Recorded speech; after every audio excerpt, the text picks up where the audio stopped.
चलिए और अब सीधे रुक कर लेते हैं लखनऊ की ओर, जहां पर मुख्यमंत्री योगी आदित्यनाथ एक विशेष कार्यक्रम में शामिल हुए हैं। अगर ये 1,05,000 युवक मंगल दल और महिला मंगल दल अपने अपनी ग्राम पंचायतों में पहले खेल की प्रतिस्पर्धा प्रारंभ करके फिर उसे न्याय पंचायत स्तर पर, फिर ब्लॉक स्तर पर आगे बढ़ाएंगे, तो विधानसभा स्तर पर यही प्रतियोगिता विधायक खेलकूद प्रतियोगिता में बदल जाएगी और फिर वही कार्यक्रम संसदीय क्षेत्र स्तर पर सांसद खेलकूद प्रतियोगिता में बदल जाएगी। इसके पीछे खेल व्यक्ति को स्वस्थ रखने का एक माध्यम है। टीम भावना के साथ कैसे हम परिणाम दे सकते हैं, ये गांव में होने वाले कार्यक्रम इसके उदाहरण होते हैं। गांव में रामलीला, इस समय सब जगह रामलीला का आयोजन हो रहे होंगे, क्या सरकार सपोर्ट करती है? क्या उसमें नहीं। गांव के लोग मिल करके आपस में कमेटी बनाते हैं, चंदा इकट्ठा करते हैं। गांव में ही कोई हनुमान बन जाता है, कोई राम बन जाता है, कोई सीता बन जाता है, कोई रावण बन जाता है, कोई बाली बन जाता है, कोई सुग्रीव बन जाता है, और सभी गांव के लोग मिलकर के अभ्यास करते हैं और बहुत अच्छी रामलीला का मंचन हो जाता है। पूरा गांव एकजुट होकर के कोई आयोजन कर सकता है, इसका उदाहरण भी प्रस्तुत कर देता है वह गांव अन्य गांवों के सामने। ऐसे ही खेल कूद की प्रतियोगिता के आयोजन को आगे बढ़ाने के पीछे स्वस्थ रहने के साथ साथ आपस में मिलकर के हम गांव के विकास में योगदान दे सकते हैं, इसका भी भाव पैदा करता है।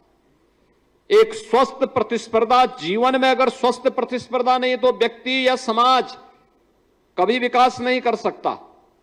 एक स्वस्थ प्रतिस्पर्धा का भाव भी हमारे बीच में आए कि हम स्वस्थ प्रतिस्पर्धा के माध्यम से इसे प्राप्त करेंगे। इस दृष्टि से यह प्रतियोगिता आवश्यक है और इसी के लिए प्रधानमंत्री जी ने, जब मोदी जी प्रधानमंत्री बने तो उन्होंने खेलो इंडिया खेलो के माध्यम से इस कार्यक्रम को आगे बढ़ाया। फिट इंडिया मूवमेंट, सांसद खेलकूद प्रतियोगिता, अब विधायक खेलकूद प्रतियोगिता भी इसके साथ जुड़ गई है। अनेक प्रकार की प्रतिस्पर्धाएं हो रही हैं, बहुत सारी जगह प्रारंभ भी हो चुका है, बहुत सारी जगह रजिस्ट्रेशन चल रहे हैं। सैकड़ों और हजारों नौजवानों को एक जनपद में मंच मिल जाता है खेलने का। एक स्वस्थ प्रतिस्पर्धा के साथ लोगों के मन में एक स्वस्थ प्रतिस्पर्धा आती है और स्वस्थ प्रतिस्पर्धा आगे बढ़ती है तो ये विकास को प्रोत्साहित करती है, समाज को आगे बढ़ने के लिए प्रेरणा देती है। और ये खेलकूद की प्रतियोगिता और स्पोर्ट्स किट उसमें सहयोगी बन सकते हैं। इस दृष्टि से आज का एक कार्यक्रम अत्यंत महत्वपूर्ण है। मेरा युवक मंगल दल और महिला मंगल दलों से यह भी कहना है, आपका काम केवल सरकार से लेकर के संवाद लेकर के स्पोर्ट्स किट प्राप्त करने तक सीमित नहीं होना चाहिए। खेलकूद की प्रतियोगिता के साथ साथ गांव गांव में हमारी जो लोक कथाएं हैं, लोक गाथाएं हैं, लोक गायन है, लोक परंपरा है, इसके भी आयोजन होने चाहिए। लेखन, और अभी आपने देखा होगा यूथ पार्लियामेंट में उत्तर प्रदेश के युवाओं को कहानी लेखन में, कविता लेखन में और अन्य प्रतिस्पर्धाओं में प्रथम स्थान प्राप्त हुआ। अभी आपने देखा होगा मंच पे हमने उन्हें सम्मानित किया। लोक गायन, इसके पीछे केवल लोक कथा नहीं होती, इसके पीछे छुपा होता है हमारा इतिहास, हमारी परंपरा, हमारे पूर्वजों की गाथा। अपने पूर्वजों की गाथा को पुनर्जीवित करना और उसको मंचन देना, यह भी एक प्रारंभ होना चाहिए। गांव गांव में इस प्रकार के कार्यक्रम, सांस्कृतिक कार्यक्रम, जैसे खेलकूद की प्रतियोगिता को हम कार्यक्रम बनाएं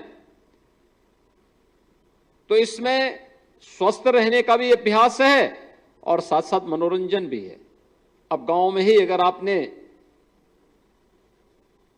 खेलकूद की प्रतियोगिता का आयोजन किया, मैं सोनभद्र में गया था, सोनभद्र में मैं देख रहा था, उन्होंने खेलकूद की प्रतियोगिता के साथ वहां पर उन्होंने बुजुर्गों के बीच में रस्साकस्सी का भी एक रखा था आयोजन।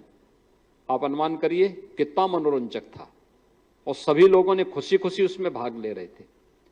बहुत मनोरंजन, यानी इतना लोगों ने उसको तालियां बजाई उस प्रकार के कार्यक्रम के लिए। और मुझे भी देख के अच्छा लग रहा था कि हर तबके का व्यक्ति इन आयोजनों में भागीदार बन रहा है। सांस्कृतिक कार्यक्रम हो रहे थे, योग की प्रतियोगिता हो रही थी, गायन के कार्यक्रम हो रहे थे,